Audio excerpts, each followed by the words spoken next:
Essa temporada é financiada pela Lei Paulo Gustavo de Incentivo à Cultura, da Secretaria Municipal da Cultura, Prefeitura Municipal de Ribeirão Preto.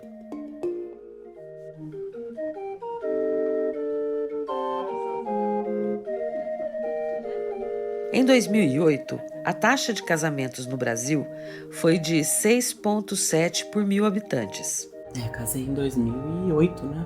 O último levantamento sobre divórcios no país é de 2022.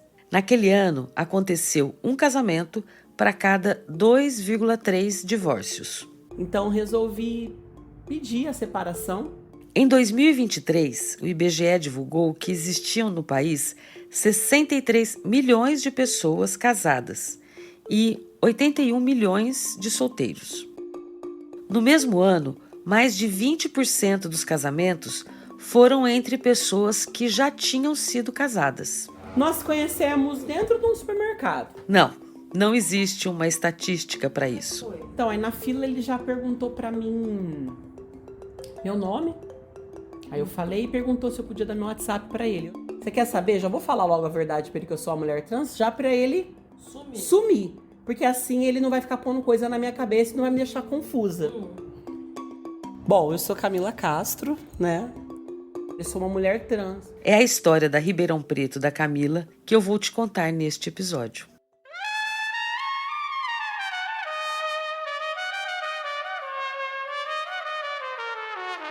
Eu sou a Dani Antunes e esse é o Escuta Aqui, um podcast orgulhosamente caipira. Aqui eu conto histórias do interior de São Paulo. Esta é a temporada Escuta Aqui, a história recontada.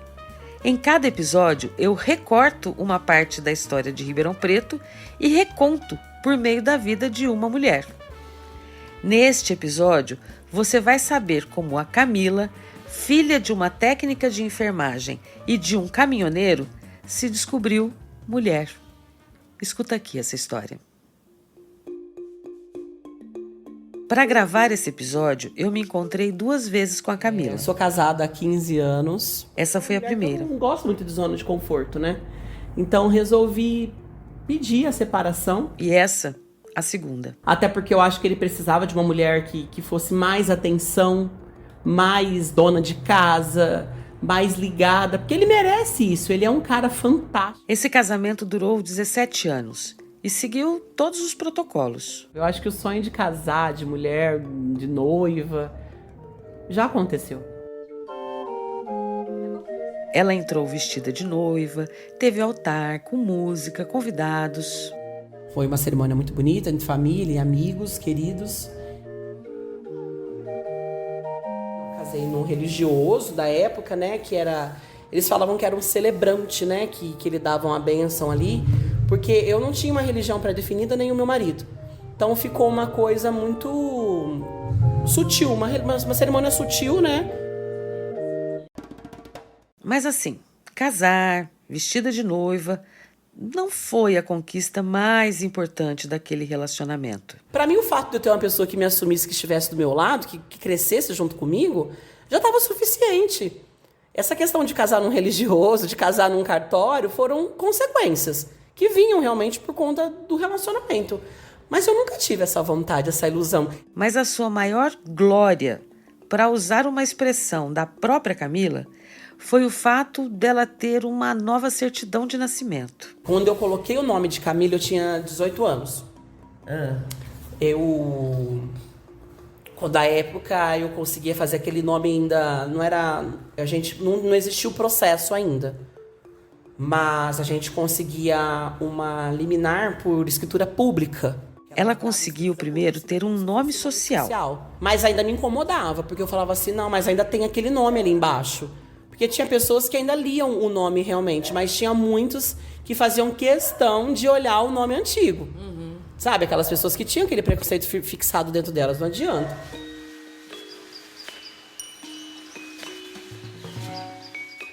E um belo dia, a Camila nasceu. Foi quando eu entrei com um processo na época, né? Eu já tinha 18 para acho que uns 19 anos.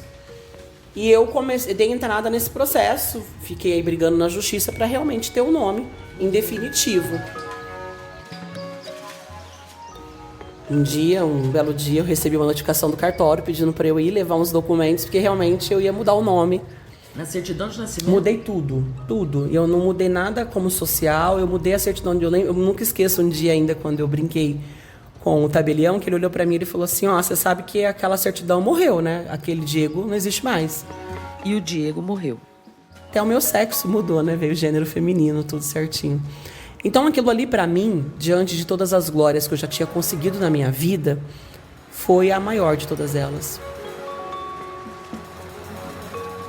É verdade que o Diego começou a morrer bem antes, quando ela tinha uns 11 anos de idade. Tinha 11 anos, eu realmente estava convicta que eu seria Camila.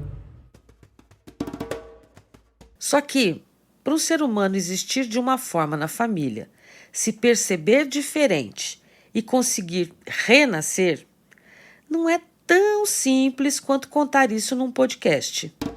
E olha, eu nem acho que contar a história de uma pessoa num podcast seja assim simples. Naquela época era uma questão muito mais difícil e eu não tinha esse total apoio da minha mãe, eu tinha da minha avó. Mas quem respondia por mim era minha mãe. E ela não aceitava na época, relutou muito contra isso.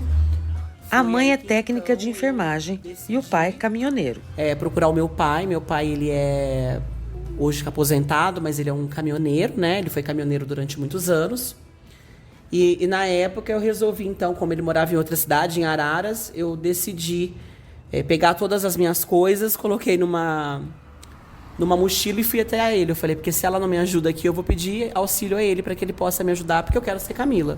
Eu fico imaginando a cena dela chegando em Araras com uma mochilinha nas costas. Claro, que com um susto gigante, porque se ela sendo mulher não aceitava, quem dirá ele então sendo homem, sabendo que ele tinha um filho, um menino em Ribeirão, e depois eu me apresentaria para ele já como tentando ser Camila.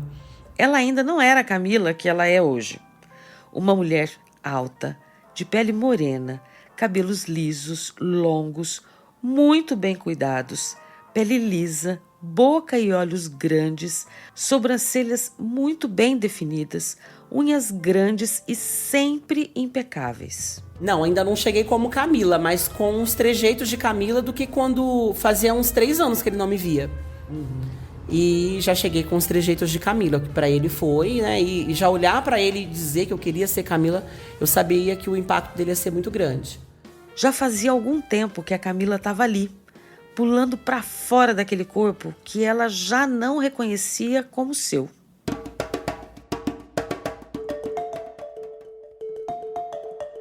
Nessa época, eu trabalhava na Secretaria da Infraestrutura. Ela era guardinha e passou por exames de rotina, vacinação, essas coisas. E um dia teve um simpósio ali, uma apresentação sobre doenças sexualmente transmissíveis. E foi um médico.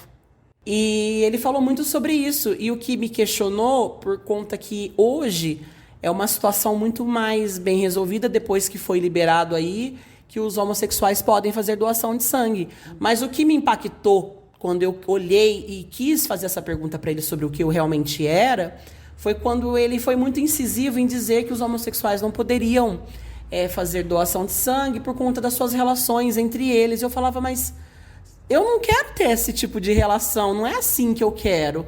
Então o que eu sou? Foi quando eu cheguei nele e ele falou, olha, eu acho que é um assunto para você tratar até com... Na época ele falou psiquiatra. Mas você já se apresentou para mim, eu achei que você fosse uma menina. E que eu sempre tive os traços, né? Mas eu acho que esse psiquiatra vai te ajudar muito. Procura o CAPS, ele falou para mim. Naquela época, né? Porque você não é gay. Você vai ser uma trans. E aquela palavra trans naquela época me assustou muito, porque eu não sabia o que era trans. Era um assunto muito... quando eu pesquisei informações sobre o que era trans, eu lembro que eu fui na Biblioteca Altino Arantes pesquisar alguma coisa sobre trans naquela época, eu encontrei um livro que falava sobre a Roberta Close. Mas ainda ele era mais estereotipado para falar sobre... Como fala quando a mulher tem 2 sexos? Sobre o hermafrodita do que realmente uma trans. Então ainda fiquei muito confusa. Mas depois comecei a ler algumas coisas que falavam que realmente o trans ele se olhava no espelho e ele não se aceitava naquele corpo. Ele tinha uma identidade, mas aquele corpo não condizia muito o que ele era, entendeu? A Roberta Close apareceu na capa de uma revista pela primeira vez em 1981. Com os seios à mostra foi em 1984. Aqueles eram anos ainda difíceis para o país. Censura livre. ZYB 500. O presidente era o João Figueiredo. A emenda Dante de Oliveira, que previa eleições diretas, foi rejeitada no Congresso Nacional em 1984. E o Tancredo Neves morreu em 1985. Faleceu esta noite no Instituto Coração. O cenário era complexo, confuso. Ela traz E a Roberta Close foi lá, tirou a roupa, afrontou o sistema e confundiu a cabeça das pessoas. A carteira de identidade desta morena de 1,80 m de altura, cheia de curvas e formas provocantes, no mínimo leva um susto. Principalmente a dos homens. Luiz Roberto Gambini Moreira. Na vida, os jornalistas Pedro Cavalcante e Ivo Cardoso escreveram o seguinte texto na revista de 1984. Raras pessoas provocam curiosidade tão intensa como Roberta Close, que, sendo como é, roubou o lugar das mulheres mais bonitas no último carnaval e anda atrapalhando completamente a cabeça de muitos homens neste país. Essa edição esgotou nas bancas em 3 dias. Vendeu 200 mil exemplares. Hoje, a Roberta Close tem 60 anos. É casada desde 1993 e mora na Suíça. Ela não gosta de ser classificada como uma mulher trans e desde sempre desvia de perguntas que possam expor a sua intimidade. Eu tô muito abismada como é que uma pessoa pode querer adivinhar a minha vida sexual e como que eu sinto prazer. Ué, tem gente que sente prazer de mil maneiras. N maneiras. Momentos picantes do papagaio. A falante. Qual foi a roupa mais louca que você usou para fazer amor com seu amado? Você gosta de botar alguma fantasia? Claro, né? Sem fantasia não tem graça, né? Tem que ser. Qual foi a fantasia que você botou? Ah, sempre tem que ter, né? Sempre que tem. Voltando para a pesquisa da Camila lá na antiga biblioteca Altino Arantes. E aí eu falei, não, realmente, então eu sou isso, eu sou uma trans, né? Porque eu quero ser mulher. Eu quero ser mulher em atitudes, em ações, agir, me portar. E foi então que eu descobri aí que eu era uma trans.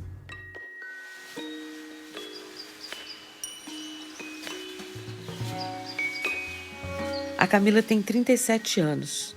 Quando casou, em 2008, ela já tinha os documentos sociais. Já era chamada de Camila. Mas os documentos oficiais vieram mais tarde, em 2017. Naquela época, para mudar certidão, precisava entrar com um processo judicial. No caso da Camila, foi até rápido para os padrões. Demorou 4 meses. Para você ter ideia, a Roberta Close mudou os documentos só em 2005, depois de mais de uma década de batalha judicial e 24 anos depois de aparecer como mulher na capa de uma revista pela primeira vez. Ela já vivia com o marido na Suíça e seu corpo já tinha estampado muitas revistas masculinas. Como mulher, sem roupas, sem tarjas e sem nada que ela desejasse esconder.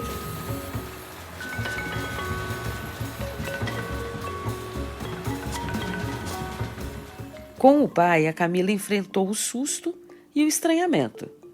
Com a mãe foi diferente. E a minha mãe não aceitou. Numa consulta com um psiquiatra, A mãe da Camila esperava do médico um diagnóstico. Foi muito interessante. Uma solução para aquilo que ela via como uma doença. No que nós entramos na consulta do psiquiatra, ela estava totalmente convincente que ele olhar para ela e falar para mim que eu estava errada. Que eu tinha que realmente ser menino, porque eu nasci, né, com o genital masculino. Mas ele olhou bem na cara dela e falou assim: ela vai ser uma trans e eu tenho um filho trans que mora nos Estados Unidos.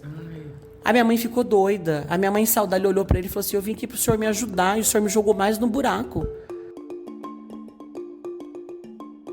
Mas eu também conseguia entender que a minha mãe, ela tinha muito medo. Eu sempre fui essa pessoa muito determinada, muito assim, sem medo do que vão falar, do que vão fazer. E a minha mãe, acho que ela tinha muito medo do que as pessoas poderiam me fazer aí fora. Então ela tentava me blindar do mundo aí fora, né? Mas a Camila não queria blindagem. E ela sabia que eu queria voar. Eu sempre fui essa pessoa que voava, né? Eu não tinha medo.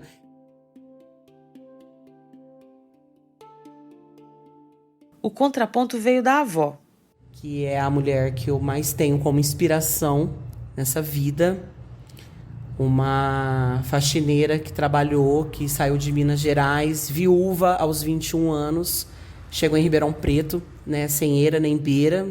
Sentiu no coração de vir para Ribeirão, chegou aqui com 5 crianças, foi trabalhar de faxineiras e passadeira, e com isso aí ela construiu as coisas dela, né? Conseguiu criar os filhos e teve sempre uma vida muito digna, uma mulher muito trabalhadeira. Eu cresci vendo a minha avó trabalhar em 3 empregos, naquela correria para poder trazer o sustento, para poder sempre ter as honrarias aí do nome, dos compromissos.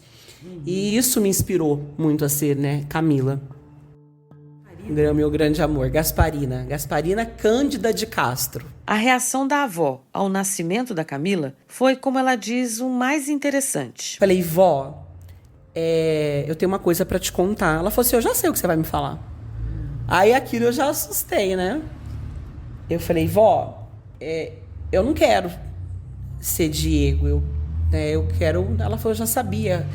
Quando você tinha 2 anos, a sua mãe sempre saindo para trabalhar, você ficava sozinho comigo em casa. Eu ia te vigiar no quarto, você estava de salto alto, de toalha amarrada na cabeça, desfilando num quarto com 2 anos. E eu pensava o seguinte: 2 anos, ela nem tem noção, né, do que é maldade, do que não é maldade, e eu já via você diferente.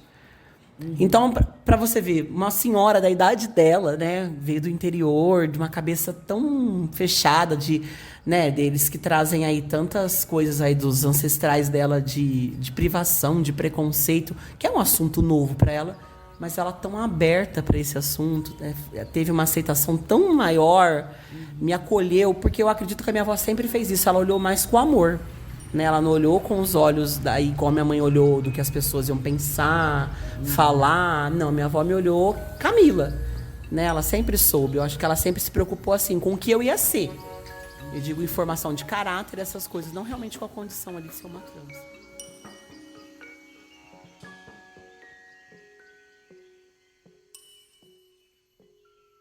Da avó, a Camila parece ter herdado a determinação e a capacidade de fazer um monte de coisa ao mesmo tempo. Ela trabalha até hoje na Prefeitura de Ribeirão Preto, é graduada em Gestão Pública e em Cosmetologia e Estética. Apresenta um podcast, que é o Pode Entrar, atua na causa animal, é dona de um salão de beleza na Vila Virgínia. Uma cartela de cliente de mais de 1.100 clientes, graças a Deus. Está fazendo faculdade de Direito e já trabalhou bastante tempo também na Câmara Municipal. Eu sempre fui assessora, né? Então cansei dos bastidores e resolvi ser a protagonista. Foi candidata a vereadora em 2024 e foi a correria da campanha que caiu como uma bomba naquele lar que ela tinha construído com o marido. Eu tinha uma vida assim, vamos dizer, uma rotina, e eu passei a ter uma rotina total. Eu já não tenho uma rotina normal de todo mundo, porque sempre foi prefeitura, salão, casamento, 15 cachorros, podcast, aquela vida toda. Então eu acho que com essa agenda da política, eu acho que foi desgastando muito a minha relação com ele, né? E o casamento acabou. Mas eu sou uma mulher que eu não gosto muito de zona de conforto, né? Então resolvi pedir a separação. Até porque eu acho que ele precisava de uma mulher que fosse mais atenção, mais dona de casa, mais ligada. Porque ele merece isso. Ele é um cara fantástico, é um cara excepcional, um cara incrível. Foi o melhor homem que eu já conheci na minha vida, entendeu? Tanto é que foi o homem que me assumiu pro mundo, que lutou contra tudo e contra todos. A glória da Camila, enfim, não era ser noiva, mas sim a protagonista da sua própria vida, das causas que defende e, por que não, protagonista também na vida de outra pessoa. Agora eu tô com esse outro, namorando esse outro rapaz. O José Vitor, que ela conheceu na fila do supermercado. E o que mais me encantou nesse novo relacionamento, Dani, é que assim, eu não imaginava que com 17 anos estando com uma outra pessoa, é aquela velha história, Dani. Você se limita tanto, as pessoas te limitam tanto sendo uma mulher trans, que você sempre acha que você tem que estar sempre disposta a quem vai te assumir. Então, quando você encontra na fila de um mercado um cara que te olha, descobre que você é mulher trans e que quer insistir em você e que não quer te levar para um motel para ninguém ver, já te convida para conhecer a casa dele, a família dele, quer te assumir, você se deslumbra. Eu falei, poxa, mais uma vez eu tô vivendo o sonho da princesa que eu vivi no meu casamento, porque meu marido fez tudo isso, meu ex-marido. Então eu olhei para esse e falei, poxa... No momento em que eu gravo esse episódio, a Camila é protagonista da própria vida e da vida do Zé Vitor. Mas não se engane, este episódio é só um capítulo. O registro de como essa mulher nasceu e vive em Ribeirão Preto, uma cidade que, no passado dela, era talvez como a sua mãe. Acho que um coronelismo muito predominante, entendeu? Que eu não via essa ascensão de mulheres transexuais, de mulheres pretas. Eu via a predominância de homens, né? De homens que usavam os seus privilégios, os seus poderes realmente para massacrar essa classe que ainda já existia, mas que estava adormecida, entendeu? E também a cidade onde ela se assumiu desde sempre como protagonista. Eu sempre fui essa pessoa muito determinada, muito assim, sem medo do que vão falar, do que vão fazer. E eu queria voar. Eu era totalmente afrontosa. E como é que a gente vive sem prazer?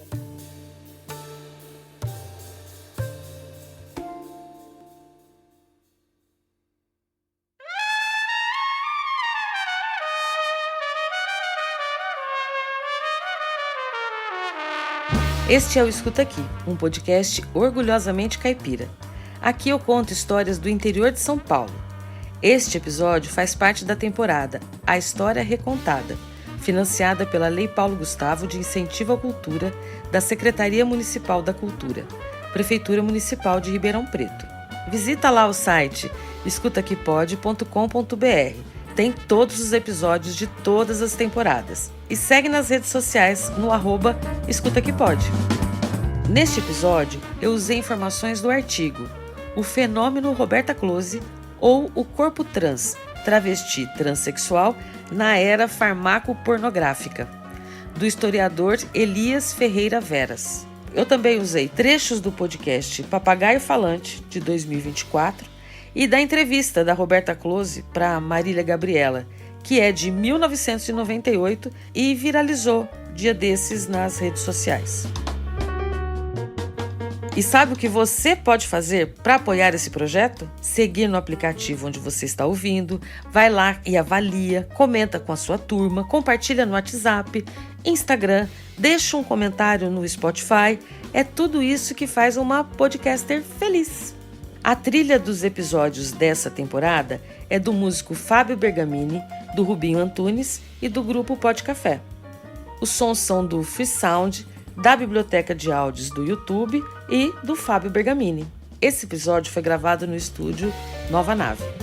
Até a próxima!